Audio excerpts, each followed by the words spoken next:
Hello, everybody, and welcome to Geopolitical Trends. So excited to be with you on this Sunday. It's a sunny day here, by the way, where I am. So I don't know how the weather is in your part of the world. So, anyway, so excited to be with you. Yes, it's surprising because I usually don't do live streams on Sunday, but I figured now this is a topic also I need to address, even though I released a video on it. I need to elaborate even more. What are we going to be talking about today? We're going to be talking about the Maldives in the wake of the presidential elections that saw the election of Mohamed Muizzu. I hope I'm pronouncing it correctly here. So if anybody from the Maldives watching this video, please just correct me if I'm mispronouncing the name. But that's what I'm going to be talking about today. And the reason I want to talk about this because I do believe that the election of Mohamed Muizzu it's going to now change the trajectory of foreign policy for Maldives, but also impacts the regional security landscape.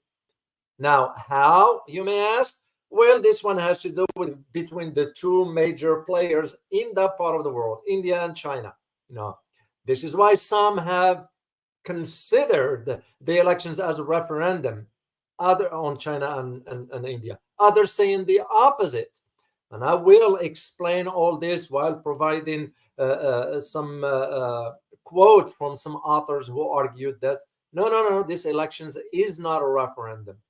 I respect their opinions, but I see it differently. So before I do this, like I always do, I like to extend my sincere thanks to the channel supporters or members. And by the way, I noticed some of you have subscribed to the channel. I greatly appreciate it.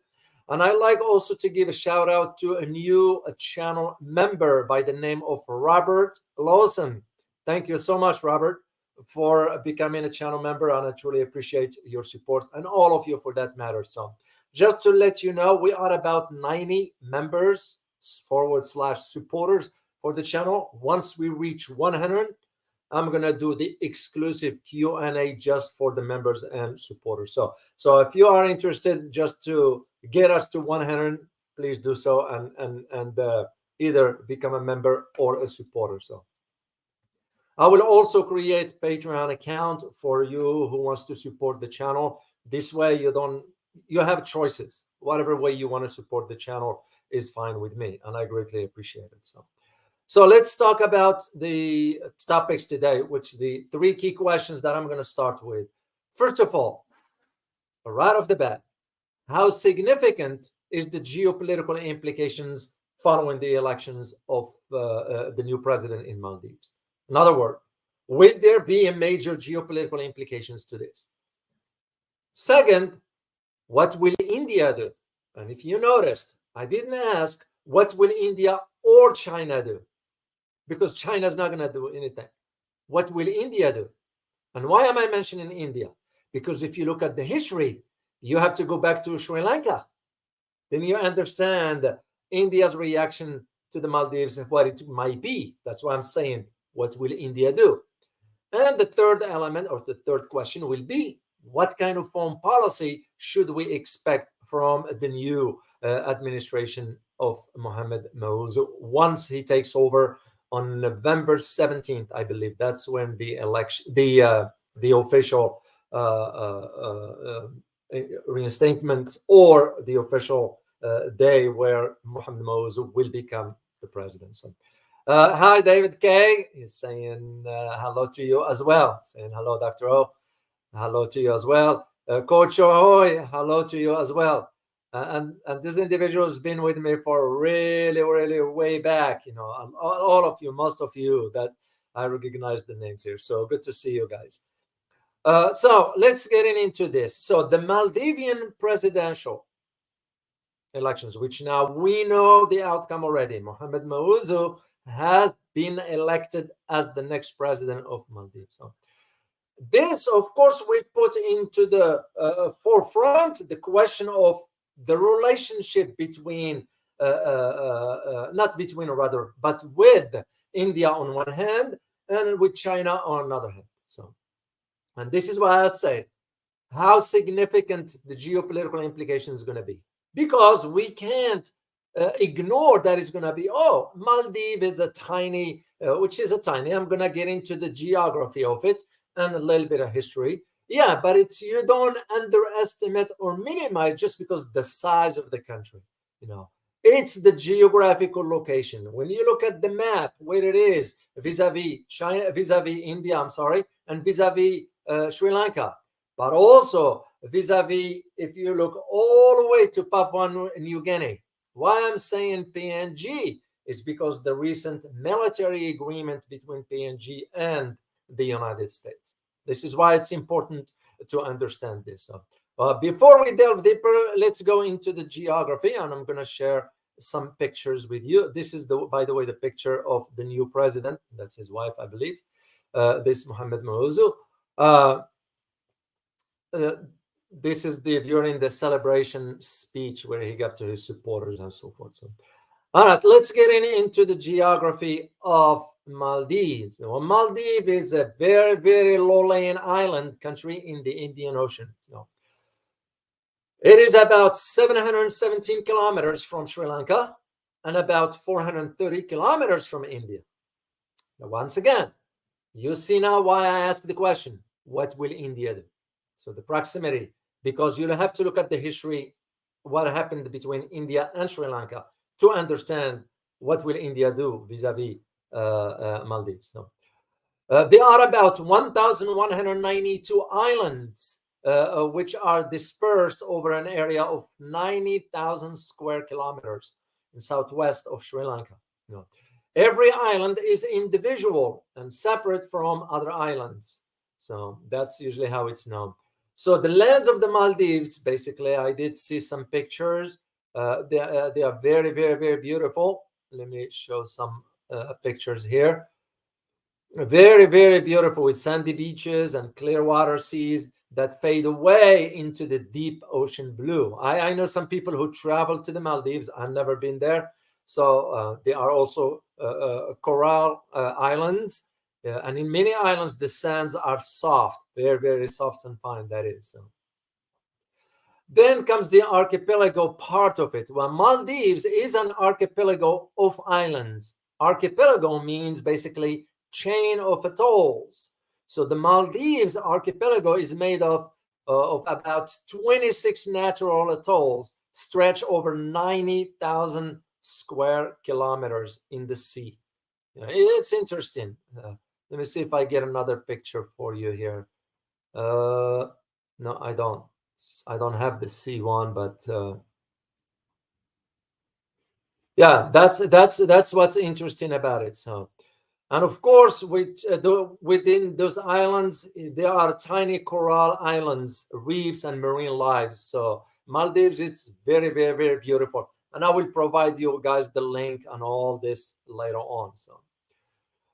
Let's talk about a little bit about history, because again, it's a historical context that's going to help us understand. So, what the Maldives Islands, as I mentioned, has over 1,000 islands in the area in the Indian Ocean. So, the population there is about 400,000 people today, based on the latest research that I looked at. So, but interesting enough is that the history of the state of the Maldives began with the ancient tribes that goes way back. So, and in the course of its development, of course, the country, Maldives that is, has completely moved away.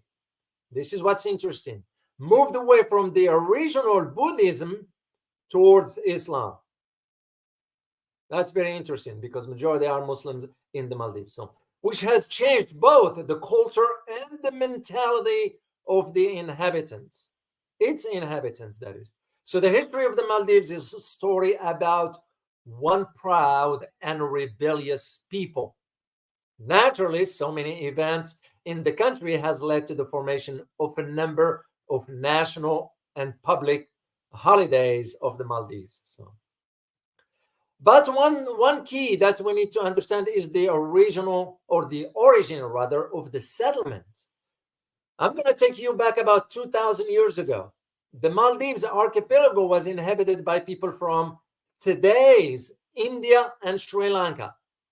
Yeah, that is the record of it. So They were what was called Sinhalese, which is an Indian and Malay tribes who practiced Buddhism at that time.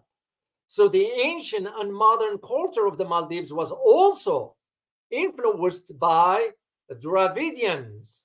So those are the people of the southern India who created the Harappa civilization.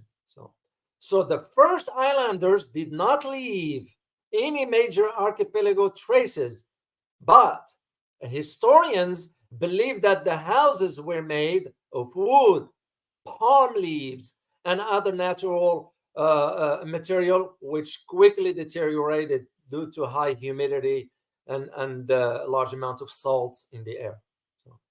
So this is why the tropical climate made serious demand on the islanders' housing in the Maldives. So what's interesting also is that, and this is based on the research that some scientists have conducted. So what the scientists agreed upon or established one specific thing, which is from the analysis of Maldivian ancient traditions and customs, was the genealogical tree of one of the early settlers in the Maldives. And it is believed that this was the descendant, the Maldivian ancient traditions, the people there were descendant of the Tamil. And if you all know, you know what the Tamil tigers were and all about. So the territory of the ancient state of Tamilakam included the states of former India, but also settlements were discovered as a result of excavations in both Maldives and Sri Lanka. That is what was interesting. And by the way, Tamilakan reached its peak in the Sangam period, 300 BC. And I'll provide you the link of all this now. Now, the other aspects of all this that we need to talk about has to do with colonialism. You know, we cannot, you cannot forget to address the colonialism when it comes down to this part of the world. And this is why I have this picture here. And this is a representative of the Brits. So the history of Maldives would not have been completely without mentioning the European settlers on the islands. So let's go back to 1558. The belligerent at that time, Portuguese, came to Malay and built their fort in the captured capital. Their power, however, did not last long.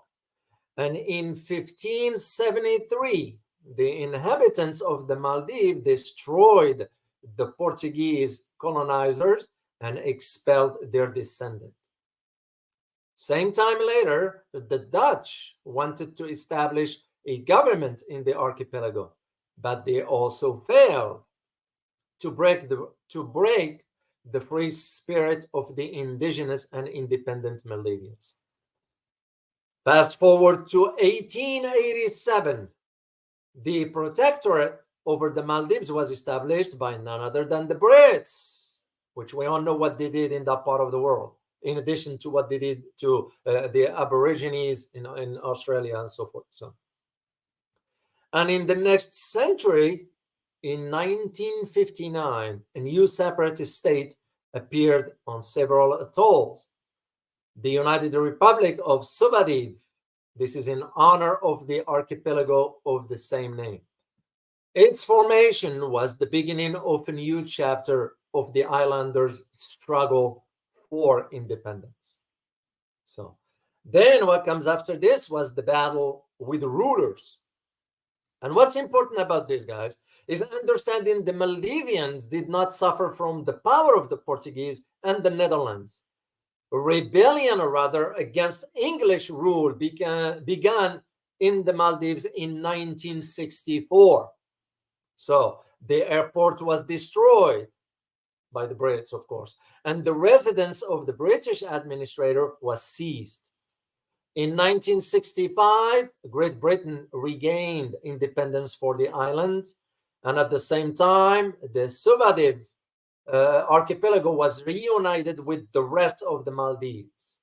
And in 1968, a referendum was held in the country, according to the result of which the state of Maldives became a republic. Fast forward to 1978, Mamoun Abdul Gayoom took office as president. He led the Republic of Maldives for a 6-year term without interruption, which gradually increased the political situation in the country. In 2004, the capital city of Malé was the scene of mass unrest that forced the president to promise greater freedoms and democratic reforms. A year later, Gayoom permitted political parties, and by 2008, the first popular election were scheduled with several candidates for the Maldives leader. This sequence, of course, of events in the life of the country has led to an original model of developments for the Maldives. This is why Maldives, when it comes down to tourism, it's a big destination. So tourists can be very interested in the cultural sites of the Maldives.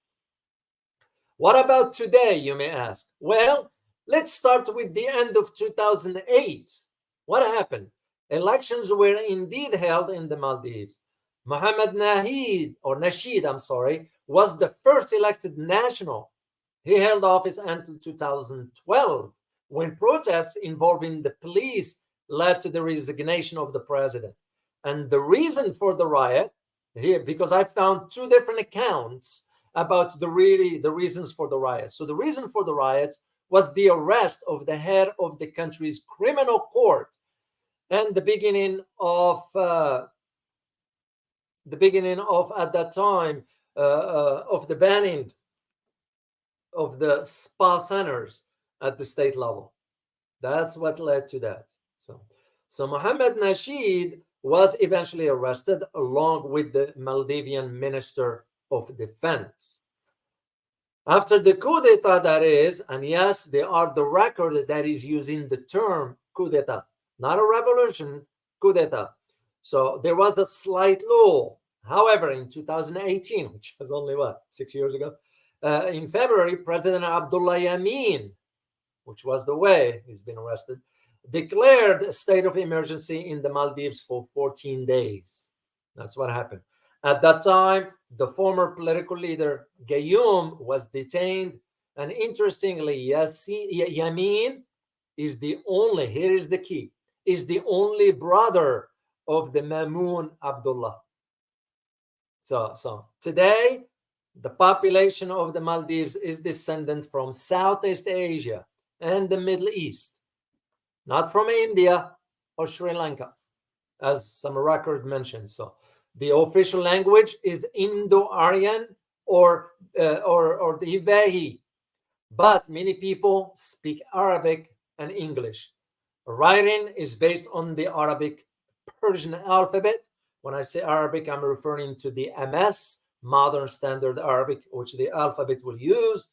And same for Persians, except for certain punctuations on the letters, like letter Kha in English, in Arabic, you put one dot at the top, but in Persian you put 3. Same thing in Afghanistan, in Dari.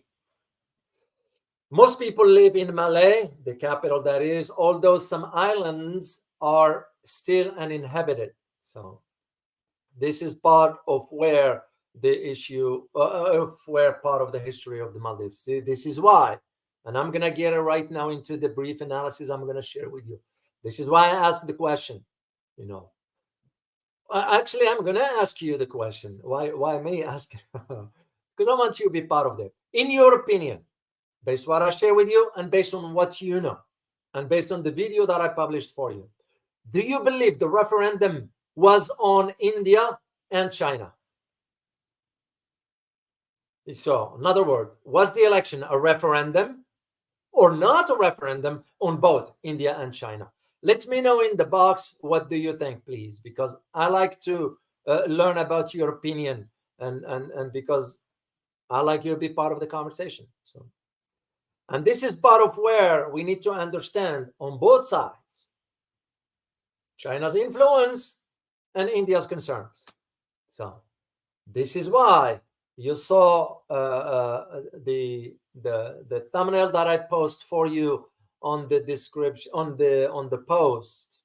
Let me see it if I can see it here. Anyway, you remember the one on the when it says India out. It makes you just wonder why the first statements of the new elected president was that he asks India to leave the Maldives, meaning the military presence. And again, this is where you tie it to the history of Sri Lanka. And I'll get into Sri Lanka later on. So to go back to the beginning here, was it China influence or India's concern? So, because remember, during the President Abdullah Yamin's rule from 2013 to 2017, the Maldives aligned with China. Why is this? Can anybody tell me why? Let me just see in the chat box if you can type in, why did Maldives aligned with China in 2013? And if you only know what happened during that time vis-a-vis China, can anybody tell me? If you can please type it on the chat box here.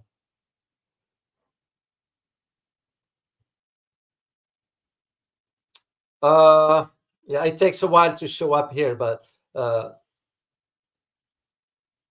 yeah, there's some major reason why at that time, 2013, 2017, Maldives made it clear that's going to align with China. There is a reason for that. And that's what I'm trying to find out if anybody can share that with us, you know. Yeah, Athene Wu, you hit the nail on the head, man. You're absolutely correct. The Belt and Road Initiative. Why am I saying all this? So now you can see the big picture as to why India is concerned, you know. And by the way, apparently I just found out yesterday that India is objecting to Iran's admission to the BRICS, which is to me, wow. But at the same time, I asked the question, why will India be opposed to Iran becoming part of the BRICS? Unless India is ordered by some outside elements to block or interfere with India's with Iran's admission. But it's not India's choice alone anyway. So I do find it very, very interesting, but that's beside the point. So now you understand, and you're absolutely correct, Athene. It was the BRI that paved the way for for Maldives. And this is why the new president wanted to ensure, and I think, and this is my own analysis, I think he's thinking in a long term, economically speaking, thinking, I better consider the welfare of my people economically if I am to align with China instead of aligning with India. Because logical questions, and this has nothing to do with the religion, for Muhammad being a Muslim and India's Buddhism, and all, it has nothing to do with that. It has to do with the reality, economic realities. You know, Mohamed Muizzu is asking himself, "Oh, here, what will China offer me? What will India offer me, economically speaking, for the whole country?" And he's seeing that he will gain more with China economically than he will do with India. And this is why I'm saying for China, of course, makes more sense, the Belt and Road, given the string of pearls as known in some literature. And this has to do with the chain of islands, because there is one thing that China is concerned the most about in case of a conflict. It's not just the Malacca Strait.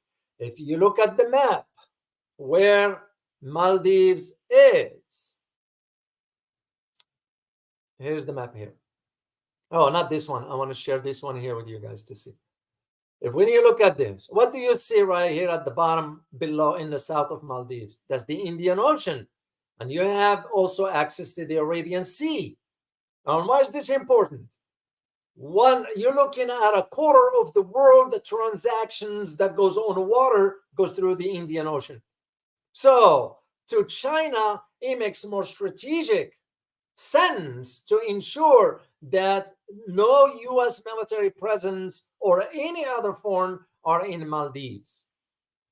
This is why when you look at the map of the region, that's what makes sense from China's perspective. To Maldives, it makes more sense economically. So, and this is why the infrastructure projects and so forth in Maldives were processed through China. On the other hand, India's concern, India wants to maintain its influence in its backyard. This is where that question was about Sri Lanka, okay?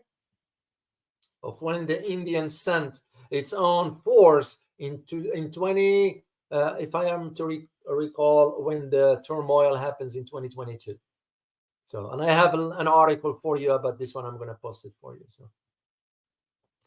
So India, of course, also invested in some of Maldives' infrastructure, but also wanted to deepen its security cooperation with Maldives.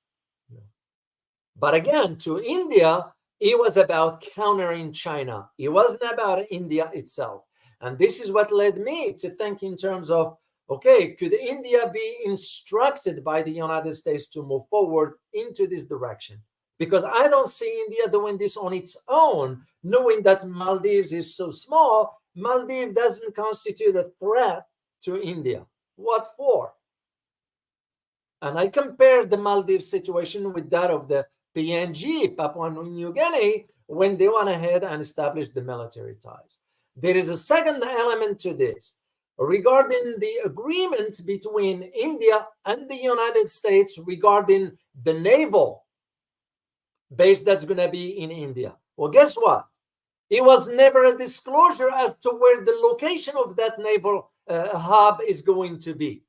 At least I didn't find it. If anybody knows where, would you please just share with us the name of that location on the screen here, on the chat box? Because I didn't find it. All I know, and I have my own contacts in DC, I can reach out, and all I know is that there has been an agreement between Washington and New Delhi regarding the naval hub that's going to be in India, but they never disclosed location. So what if, and again, this is just big what if, and I'm going to show the map again.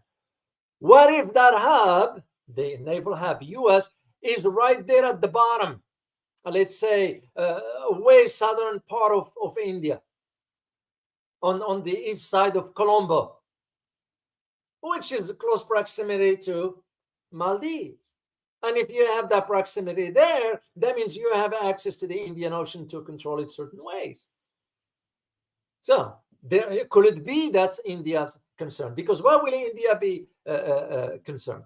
And of course, India's argument is, well, we are concerned about military concerns, strategic concerns. No. It's nothing. But to me, it's nonsense. That's why I don't buy that argument. Because when you look at India part of the Quad, you look at the Western nations, the watchful eyes, if I may use the term. So at least the three, UK, US, and Australia, that's why they were very, very keeping an eye on the elections in Maldives to see what the outcome is going to be. So, and aim at one thing, how are we going to see whether the outcome is going to be in favor or against China? So to me, it was like, why are you so obsessed about China to this level? This is like what I just heard yesterday. The defense, I think the Secretary of Defense or the National Security Advisor, now is blaming China for what's going on in Israel. This is really stupidity at the highest order. But it also shows you how fragmented our foreign policy. We have none. When you start just shifting the blame, that's an indication of you have no strategy, you have no foreign policy whatsoever. So And this is, again, to go back to our topic, it brings me back to my first question as far as the geopolitical implications. So, because now, when Mohamed Muizzu takes over on November 17th, it is my belief that his advisor is going to have to advise him on the what kind of course of foreign policy Maldives is going to embark on. They made it clear they don't want India anymore there. It needs to be out. I even saw signs that says India out. Then on the other hand, how are they going to approach it with China? So it's not an easy situation. They're going to have to work out. And that's why I don't rule out the possibility that could Mohamed Muizzu cave in to pressure from some outside element. We saw the same thing with Philippines when Marcos Jr. took over. Everybody was hoping, everybody said, Philippines now is going to go on the right, or will be on the right side of history vis-a-vis its relationship with both China and the US. With China for economic aspects, with the US for security. All of a sudden, it's becoming clear that is not the case. So, but Marcos Jr.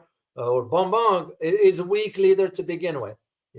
For him, the argument is, well, I got to think about the security of the country. No. You have to think about the asset of your families that are in the United States. Let's just say it straightforward and let's not sugarcoat it.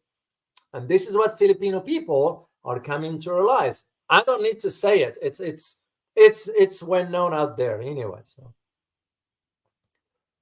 So to India, the concerns will be about, like I said, they are mentioning about regional stability. Well, what stability are we talking about when there are instability inside India? You look at with Manipur, what's taking place there. You look at in certain areas in Kashmir, Afghanistan, there's what we call the instability. These are domestic instability. So how can you preach about stability, regional stability, when you couldn't even manage the one inside your house? And that's why I don't buy that argument. And again, to understand Maldives' position vis-a-vis both China and India, mainly towards India, why they ask India out? Because you're going to have to go back to 2022 with Sri Lanka. Well, what happened in Sri Lanka? Let me share one picture with you guys because I have one. This is an image from Sri Lanka here. This is I think the presidential palace or parliament or something. I couldn't remember what it was. So what happened? So during the ongoing anti-government protests, you all know what happened in Sri Lanka, right? In Sri Lanka, which protesters shouted slogans targeting former president of Sri Lanka, the corruption for his family, and it's not a secret. It's not, we all know we have corruption here in our system. To those who think we are this really true democracy, what democracy? It's nothing but an illusion. And I've been saying it. I wrote about it, and I will challenge the government, our government, on it, because that's not right. You either embark or embrace democracy the way it ought to be, or not at all. Don't fake it, because that's what it is. So the corruption in Sri Lanka at that time when the protesters took over, it was about the president, but it was also about India, because they were slogan chanting against India. And I did find out, I translated that one from the local language. I do know some people from Sri Lanka, by the way, so and I wanted to make sure. And the slogan reads like this: "Don't sell the country to India and the US," end of quote. This is the slogan. Another one, it says, "India, Sri Lanka is not another state," end of quote. Another slogan says, and I quote, "India, don't exploit Sri Lanka's situation." So, and all this, end of quote, by the way, all this gives you an idea that the anti-Indian sentiments in Sri Lanka was reflected in the elections in the Maldives, because remember, Maldives is close to both India and Sri Lanka. And this is why there are those who say, well, the referendum in Maldives, it was not about China and India, which I respect the opinion of the author. I have one here that I found, and I'm going to mention his name and quote something. And I agree with him to a degree. His name, the author is Memra Abdul Ghafoor. So, and he argued, and I see the logic of his arguments because it makes sense. He said that this reductionist, and I quote here, viewpoint is evident in the uniformity of international headlines, such as pro-China, Muizzu win the Maldives presidential vote, end of quote, or some variant therefore. Yet such reporting is problematic. It glosses over the foreign policy constraints facing Maldives, which can ill afford to alienate either India or China. Furthermore, it diminishes the agency of Maldivians by glossing over the complexities of the country's political dynamics, which are driven more by local political maneuvering than by the influence of Beijing or New Delhi. Finally, the overemphasis on the India-China angle has resulted in limited coverage of the country's pressing domestic issues, including the future trajectory of its young democracy, end of quote. And I'll share this with you. And that's why I asked you the question, was the elections in Maldives a referendum on India and China? Now, this author saying is not, and he provide the arguments, and it's argument worth reading and listening to and understand it. That doesn't mean he's wrong. No. It means he's providing a counter argument to the narrative. And there is nothing wrong with that. As a matter of fact, I personally will encourage things like this because that's how we learn. That's how we learn about all this. So, because to me, I look at it, but again, my personal opinion, the election of Mohamed Muizzu, when he comes right after announcing that he did win the elections and stated that one of my, and I paraphrase here, in quote, one of my order of business is going to be to ask foreign militaries to leave the country. Well, whose foreign militaries are there? India. So to me, I look at it like, well, to me, it's a referendum because that's what people want. This is not Muizzu's word for himself. This is a reflection of the people that voted him in the office, and this is what they want. What they want is they want India out. And the cooperation with China economically. Will China embrace on having military presence there? I don't know. I don't see that. Won't be a smart move of China to do strategically at this time. But I don't rule that out. This is no different than the arrangements China made with Cambodia, for example. Yeah, I don't see that. But it's no different than what the US did with India or US with PNG. So one thing is sure is that for the new president of the Maldives, he's thinking about the economic welfare of his country. This is how I see it. And it's common sense. It makes perfect sense because he has to think in those terms. So I did find other articles that address, for example, one of them from, let me open it here, and I'll post it for you later on, guys. One of them from the Hindustan Times, and it was a good article. I read it. It's common sense. Just because it's from Hindustan doesn't mean it's bad or wrong. No, we can think like that. There are still decent people out there, no matter what. And this is why a lot of people, some who kind of send some nasty feedback about how I do not like India. Well, it's nonsense. I really care for the welfare of India. My reason for doing this is to open up the leaders, maybe they watch one of these videos and think maybe a different perspective could help, because India has a lot of population and it has a human capital that can be worked to move the country forward. Why does India still have so many slums, an infrastructure that is broken?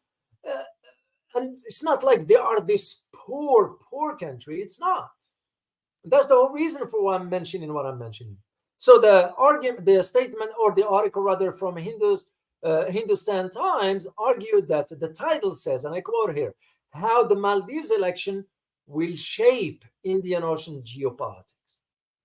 So, and I read a part of it, and for example, and I quote here, as the India-China rivalry is played out across the Indian Ocean region, domestic politics is becoming a key focal point of geopolitics. The recent elections in the Maldives were watched across the region, not only for domestic politics, but also for their likely wider regional impact. What will the foreign policy of the new government be, meaning in Maldives? What will the new government maintain a pro-India orientation, or will China make a comeback? End of quote. So those are legitimate questions, and it's worth reading. Doesn't matter where the article is coming from. If it makes sense, we need to give it credit, and we need to take heed of the content of it.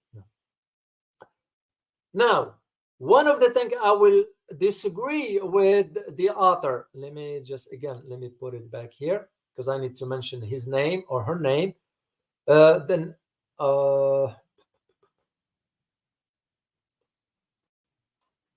I like to give credit where credit is due. It's authored by Sankap Grujar.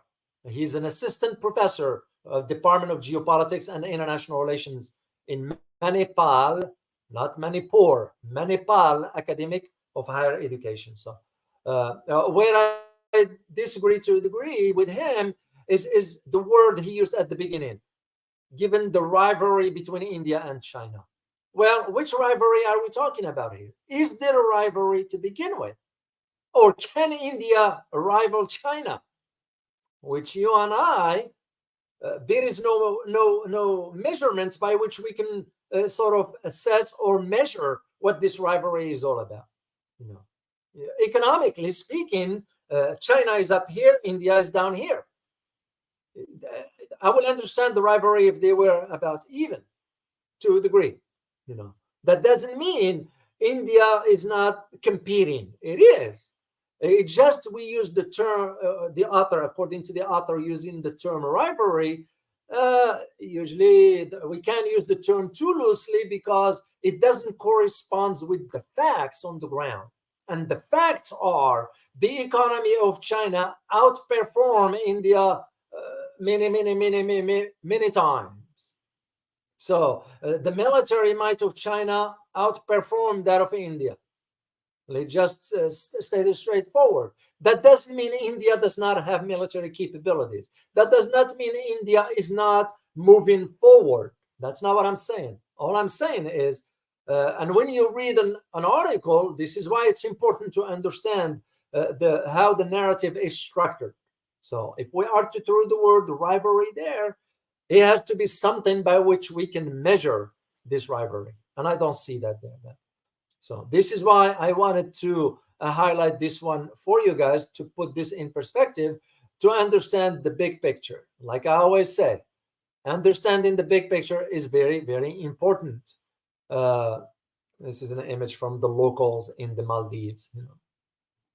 It's very important to understand, because without it, you will understand the dynamics that's going to be shaping this region. And again, I do not know where the US is going to build this naval hub in India. So for now, I don't know. I don't know how Singapore or Indonesia is going to react to this. I don't know how Thailand is going to react to this. So it's hard at this point to gauge with with accuracy or high probability that it's going to be this action or that action and so forth.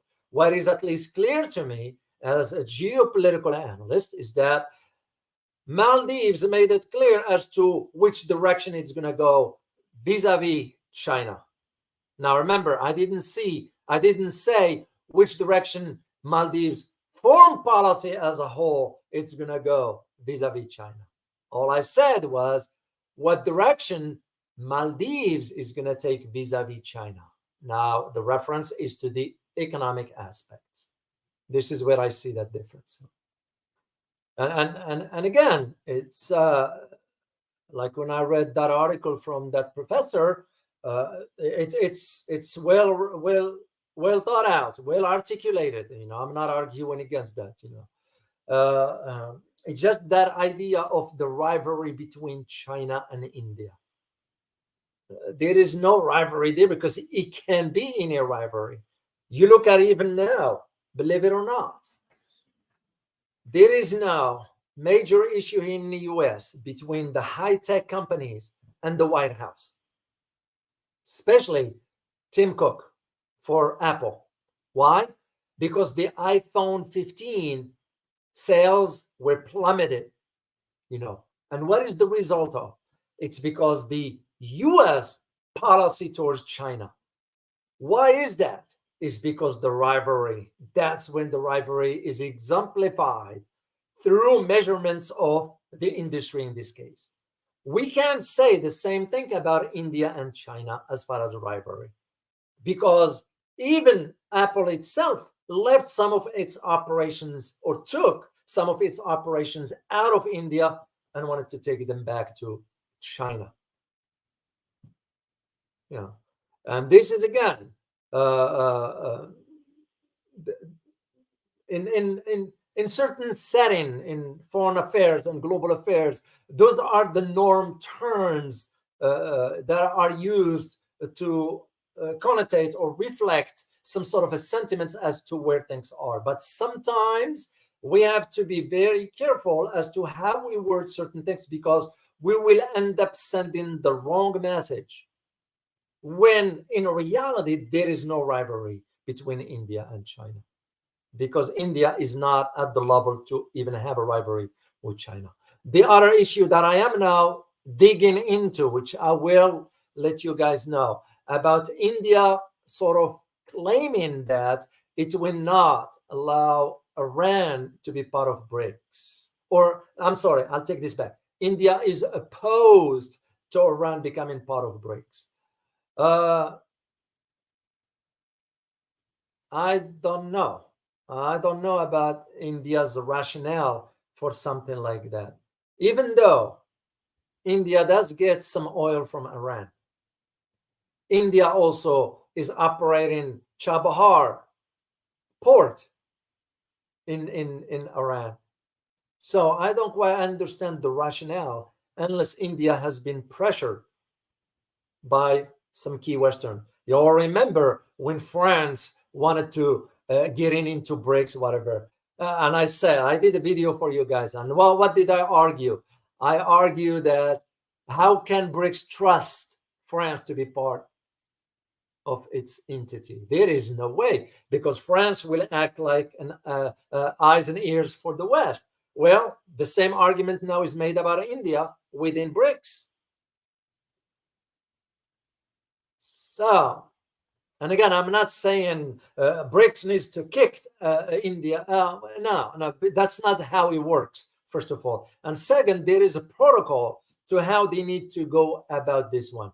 Because if India is a founding members, then I'm sure they have a mechanism. I didn't find it yet. Exactly what is the procedure for if you want to ask a member to leave.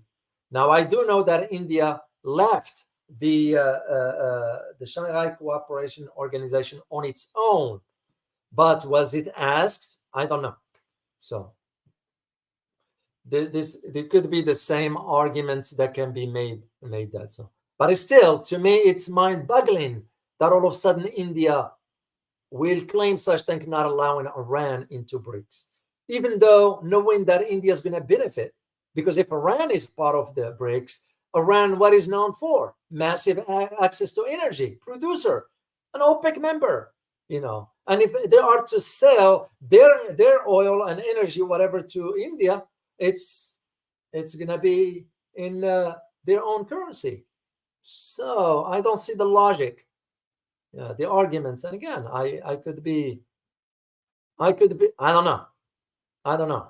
So that is my argument. And again, I could be wrong, but this is how I say it. I'm digging into this issue because I need to find out. Same thing, just to let you know, guys, I am working on a historical, I'm going to do a video for you, a live stream only about the history of the Arab-Israeli conflict, beyond what I just did last time. This is going to be different and all that stuff. So, and I'm going to go all the way back to the Roman time. Yeah, that's how far back, except already found out something that makes me put a question mark about the authenticity of those particular statements, and we'll do that later on. So, all right. I'm seeing, I can't read all the statements here, but all I saw was somebody put in, Jack, you put, is somebody being rude here or what? Please, guys, please keep it civil. I will really appreciate it. We are all grown-ups here. Come on, guys. We beyond that. So, and again, we bring in issues that, I'm spending my time doing the research and all that to bring you knowledge, but not to get into this nonsense stuff. So please be respectful of that. You might disagree, and you are entitled to your opinion, and your opinion matters and ought to be respected.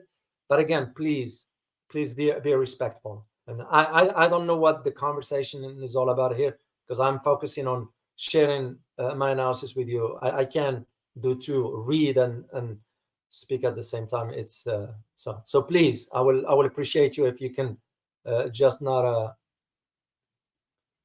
okay. I think it's becoming clear to me now. So I'm gonna have to remove this individual here. So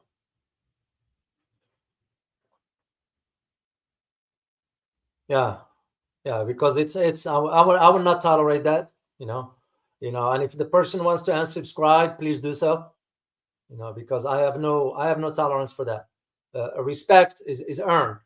So, you don't show respect, why should we respect you? So I would really appreciate it, guys. Thank you so much. Yeah, I had to remove without putting the person's screen name on the, not embarrassing. So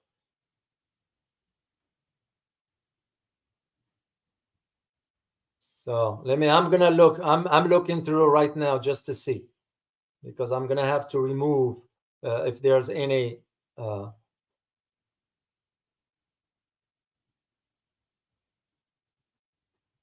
you are entitled to express your opinion. I am not against it. You can criticize me personally. I am not against it, as long as it's done in a civil way, civil manner. Because, and again, to me, it's a slap in the face for us all, for the whole community, and that's not what I'm doing this for.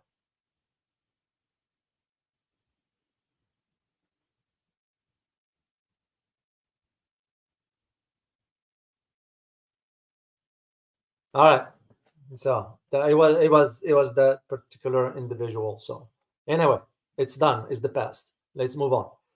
So I'm gonna just wrap this up for you guys quickly, and I'll take a question or two from you. So just for you to understand moving forward, because comes November 17th, when Mohamed Muizzu takes over officially, you're gonna have to watch for the first indications of the nature of the foreign policy he's gonna embark on, his administration. I did the same with Philippines. When Marcos took over, I'll say I'm going to give it about 2-3 months. That's usually time frame when I get, because you don't expect change to happen within a month. That's not enough time. So you give it a time frame of 3 months, and when the visit, you all remember when Marcos Jr. went to China, and to me, I was still saying that's a good sign, but I'm still holding my judgment. Let's see what comes after that. And right 2 weeks after that, he signed the agreement with the US to allow an access to more bases. and it became clear to me, oh, we can't jump to this. So I will do the same with the Mohamed Muizzu once he takes over, and I will report back to you in a few months if I notice something. So, all right, let me see if there is a question here. I'll take a question for you before I'll sign out, or take a question from you, rather. Oh, Athene Wu, you wrote, David, you're right. Marcos is thinking of his family assets in the US, like many elites in other countries. You are right. And that's, when we say corruption, we don't point fingers at just certain. We have it right here in our, that's why I don't shy away from saying, our democracy is an illusion. Aristotle, 2,000 years ago, argued about how messy democracy can be, and he didn't speak on the top of his head. The guy was a philosopher, understand the human nature, that just, so it wasn't, and we are seeing it right here, right now. And that's, to me, Michael J., thank you very much. All right, let me see if there is, and I'm scrolling down, guys, just to see if there is a question. So I see one here from Jack Robert. Question: is this happening in Maldives because Maldives is Muslim and don't trust the BJP party? India losing influence in the Muslim majority areas. Oh, that's a great question, given what's taking place with the minorities Muslims, be it in Manipur or any other place. We also the treatment by certain groups. Let's not, please, guys, let's not generalize that it's entire Indian society doing this. No, there are Indian people of Hindus background. They have nothing to do with that. Where the issue that I see personally and looking from outside in is with the prime minister himself, because that's where the buck stops. When you are in a position of leadership, and if he couldn't come forward to say, stop this ethnic tensions against this minority, stop this nonsense, because his silence, Modi's silence, is fueling. It's almost like agreeing to what's taking place. And to me, when Hinduism, certain elements, because like in any other country, they have domestic politics, and domestic agendas are also pushed by both sides of the aisle, as we may say, the far right and the far left. Well, India has the same. The hardliners within the BJP are pushing that narrative. Yeah, that could be. But to me, I see it differently, Jack. And again, my opinion, I'm seeing it from an economic perspective that Mohamed Muizzu happens to be Muslim, is that seeing the progress of the Maldives is through economic rather than military buildup and so forth.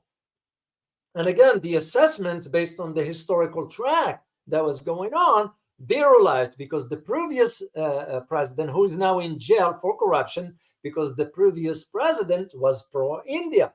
So what did the Maldives gain from it? Nothing. This is why I believe, first of all, the elections was a referendum on India and China. And second, that Mohamed Muizzu, the newly elected president, is looking at the economic aspects of it. So how the West is going to react moving forward, we don't know yet. So same thing that we were saying about New Zealand, which, by the way, yesterday, an investigation is going to be opened up now regarding the previous Prime Minister, Jacinda Ardern, the tyrant. I call her the tyrant for her policies regarding the pandemic. And I hope they do the investigation. And if she found guilty, you don't judge. If she found guilty, she needs to be in jail. Same with our people here that have lied regarding the pandemic. They need to be in jail after giving them a fair trial. That's the way I see it. So let me see one more question here, and I hope I answered that one, Jack.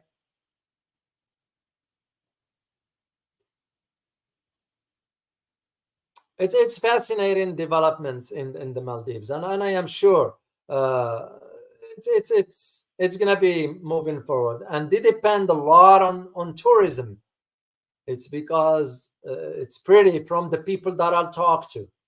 I talk to them, and they're saying that Maldives it's worth visiting.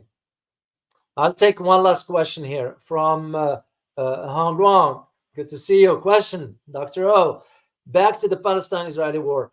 If the OPEC plus group that sides with Palestine stops selling oil to those who back Israel, wow, are we looking at a 1973? That will be bad news but remember, this one will disrupt.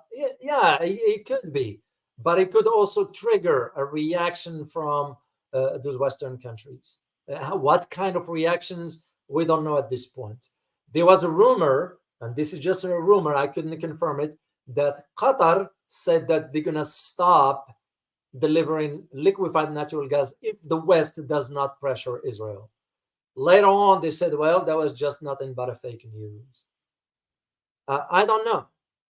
I don't see Qatar coming forward and saying this willy-nilly. You know, those kind of statements, they have to be very measured, and you have to be ready for the consequences of that.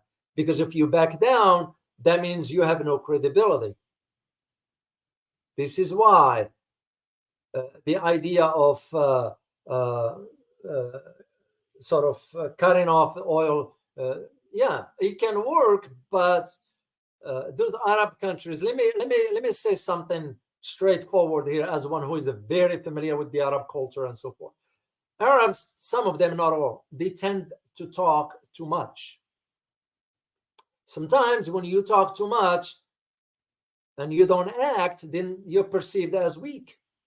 So, you know, how long the Arabs have been talking about the Arab-Israeli conflict? Forever.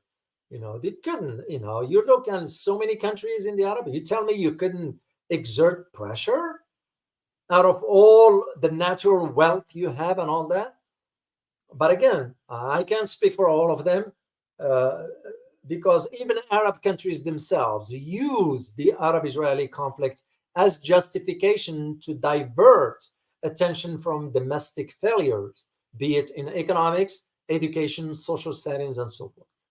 You know, the Muslim countries, Egypt as an example, or any other country, they'll turn the attention of the population towards the Arab-Israeli. We stand with Palestine and all that to divert the attention because they don't want the population to see the failure.